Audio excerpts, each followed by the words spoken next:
Okay, let's unpack this. We're diving deep today into something a lot of people dream about: owning property in Spain. I mean, you picture it, right?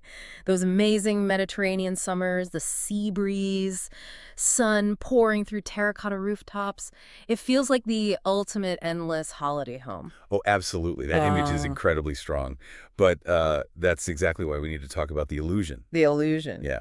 Because as our sources really point out, in Spanish real estate, lovely weather, it's kind of like a fantastic coat of paint. It covers up a lot of potential problems. Hides bad secrets, you mean? Precisely. Yeah. A beautiful, sunny, 30-degree day can mask all sorts of structural issues. Cracks stay dry, humidity doesn't seem like a big deal. The whole place just looks idyllic. Hmm. The weather basically does half the selling job. Okay. That's the trap then. And we see people, especially international buyers, maybe from the UK, Germany, wherever, Yeah. they visit in summer, maybe Andalusia, the Balearics, and they just fall for it. Every single summer. It's an emotional purchase. So our mission today really is to give you a bit of a shortcut: how to be a smarter buyer. We're going to explore why maybe fall and winter aren't just okay times to look for property. And they Yeah. might actually be the best, most honest seasons. Exactly. It's about finding out what truths only really come out when the weather turns, cold, wet, maybe a bit miserable. It flicks the script, doesn't it? Stop buying the holiday feeling and start looking at the actual house, the engineering. Yes. If the house can handle a November storm, it's definitely going to be fine in August sunshine. That's the logic. Right. Let's start there then. The property's true personality. I like that analogy from the sources. In summer, every house is dressed for a gala. Hmm. It looks elegant, charming, maybe freshly painted.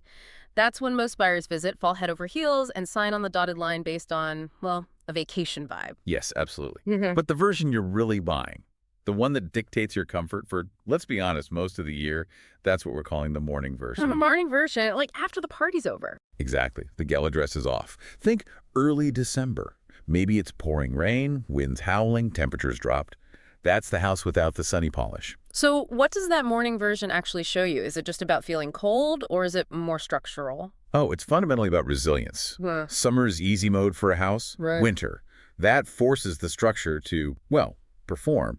It shows you how good it really is at protecting the inside. So we're testing things like heating, insulation. We're testing thermal performance, yes. Yeah. Air sealing, or there are drafts everywhere. Yeah. And the big one, the battle against moisture. If a house is poorly built or maybe maintenance has been skipped, winter finds it out immediately. Okay, so the really savvy buyers, the investors, or people looking for a long-term home, they actually use the colder months to test the house. 100%. They get it. A nice view is great, but long-term happiness, that depends on the day-to-day practical stuff. Like, can the house actually stay warm without bankrupting you on heating bills? Exactly. Does it feel drafty? Is the temperature all over the place? That summer feeling fades, but the reality of the structure in December, that sticks with you. That determines your quality of life. Which leads us nicely into section 2, rain, wind, and truth. The weather becomes your free building inspector. A very effective one, too. So what specific problems, maybe common in Spanish properties, really only show up when the weather takes a turn? Well, the biggest area is moisture. Mm. Always moisture. And it usually shows up in two main ways. Poor sealing, meaning water getting in, or poor drainage, meaning water hanging around. Okay, so when it really starts raining hard. That's when you get clear answers. First, the roof. Is it properly sealed? What about the chimney? A roof can look perfectly fine in July sunshine. But come November. After some sustained rain, you might start seeing damp patches on the ceilings, maybe up in the attic space. That tells you water is actively getting in. Right. And what about windows and insulation? I guess in hot climates, maybe people are tempted to skimp on insulation, thinking more about AC. That's a very common issue. But if you plan to live there year-round, or even just spend winters there, poor insulation becomes a huge financial headache. And you just can't assess it properly in summer. Why not? Because the inside and outside temperatures might be pretty similar. But in winter, you get that big difference. And that's when you see the evidence. Condensation. Ah, the windows steaming up on the inside. Exactly. Or even cold spots on the walls, sometimes with moisture forming. If you see persistent condensation, you know heat is escaping like crazy. And worse, you're creating the perfect conditions for mold and mildew. Okay, so that's a key difference then. Condensation is about insulation, heat loss. Right. Whereas damp patches on the ceiling, that's infiltration, Mm. water getting in. And infiltration is usually a bigger, more expensive fix. That's really useful. You mentioned even modern-looking places can hide things.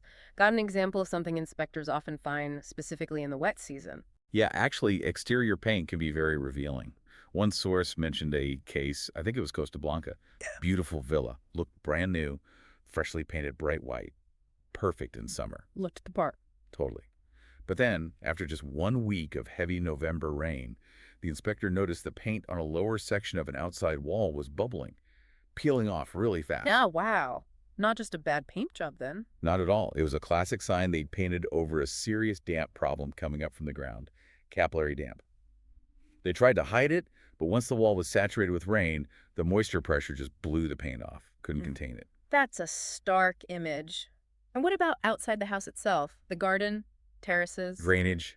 You absolutely have Yeah. to look at drainage. When the ground's baked dry for months, you have no idea if rainwater is managed properly. But in winter, You find out fast. Does water pool on the terraces? Are there signs of erosion on slopes? Does the basement or maybe the garage ramp flood when there's a downpour? These might seem small, but bad drainage can eventually mess with foundations, cause retaining walls to fail, expensive stuff. okay, so winter is discovery season. Now let's shift gears a bit. Because finding these problems isn't just bad news, right? It can actually be a strategic advantage financially. This is where smart buying really kicks in. It's about leverage. Leverage. Yes. If you find significant verifiable defects, like that roof leak we talked about, or a capillary damp during your inspection phase, which is ideally happening in fall or winter, Yeah. you've gained real bargaining power. So you can use the cost of fixing it to negotiate the price down. Absolutely. You get a quote for the repair, a realistic one. Oh. And you present that. It's a direct, often hard to argue with reason to adjust the price. Does that actually translate into big savings? Can you put a number on it? Well, every case is different, of course. But the sources suggest that for serious structural stuff, needing a new roof, tackling major damp things that need immediate investment, you could potentially renegotiate the price down by, say, 5, maybe even 10% sometimes. Wow. So finding I don't know, a 15 or 20,000 euro repair needed during your winter inspection could basically pay for itself in the negotiation. That's the idea. It turns the inspection into potential profit, or at least protects you from overpaying significantly. That kind of protection is vital, isn't it? Especially for international buyers. If I'm coming from, say, the UK or the Netherlands, I probably don't know the ins and outs of Spanish building regs or legal stuff. Not at all. And you absolutely need experts on your side, comprehensive support. One really important thing in Spain, often overlooked, is the IPE. ITE, what's that? It stands for Inspection Técnica de Edificios, Technical Building Inspection. It's basically a mandatory checkup for older buildings, kind of like a car's MOT or TÜV inspection. It assesses structural health, safety, accessibility against legal standards. So if you're buying an older property, you need to know if it's past its ITE or when it's due. Absolutely crucial. Your technical inspectors should handle the ITE check or tell you if one is needed. They should also do specific humidity and pest checks. And very importantly, give you an unbiased market valuation. Is the house sound? And is the price fair for its actual winter-tested condition? And the checks go beyond just the building itself, right? Into the legal side. Oh yeah, the legal side is a whole other layer. You need certainty there. The support team has to handle complex urbanistic and legal reports. Urbanistic, like zoning and planning permission. Exactly. In Spain, it's quite common for properties to have extensions or changes that weren't properly registered. Maybe an extra room or a pool. This can cause huge problems later. So partner lawyers need to check the urbanistic report to make sure what you think you're buying legally exists on paper. Okay. And then they guide you through the big money moments, the deposit and the final deed. Yes, the heiress and the escritura. The heiress is the initial deposit contract. It's binding.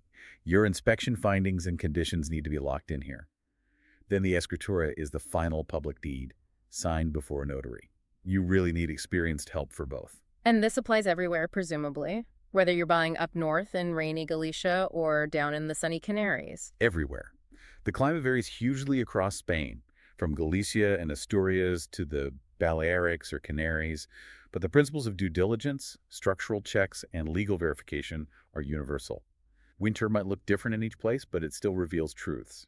Okay, so you've used the winter knowledge, maybe negotiated a better price, you've bought the place. What's next? The sources mention something called the IMO builder concept for post-purchase. Right, the IMO builder idea is basically the crucial next phase. It's about integrated project management.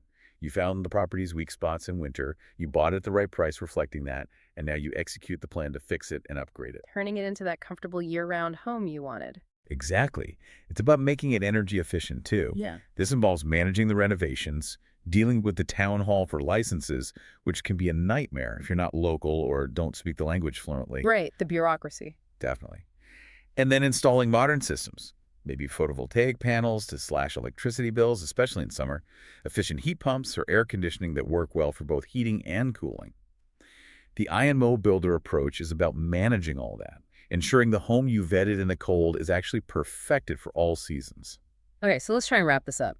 If we synthesize everything, the main takeaway seems to be summer buying is tempting. It shows you the beauty. Uh-huh. But winter shows you the truth, Mm-hmm. the structural truth. And knowing that truth is what protects your money, saves you hassle down the line, and actually ensures you'll be comfortable there year-round. So if you're serious about buying in Spain, the advice is use those colder, wetter months. Use them strategically. Yes. Visit then. Inspect thoroughly. Test the heating, feel for drafts, check for damp, and then use what you find to negotiate, while everyone else is waiting for the sunshine to come back and hide the problems again. It sounds like the difference between buying a pretty picture, a holiday fantasy. And buying a solid, resilient, well-understood home that's actually a sound investment. Which leaves us with a final thought for you, the listener, to maybe mull over. What's the real beauty of a great house? Is it just how it looks with the sun bouncing off it in August? Or is it how what it keeps you warm, dry, and frankly happy when it's grim outside in December? When you look at your potential Spanish dream home, what performance criteria will you use to put it through its real winter-ready test?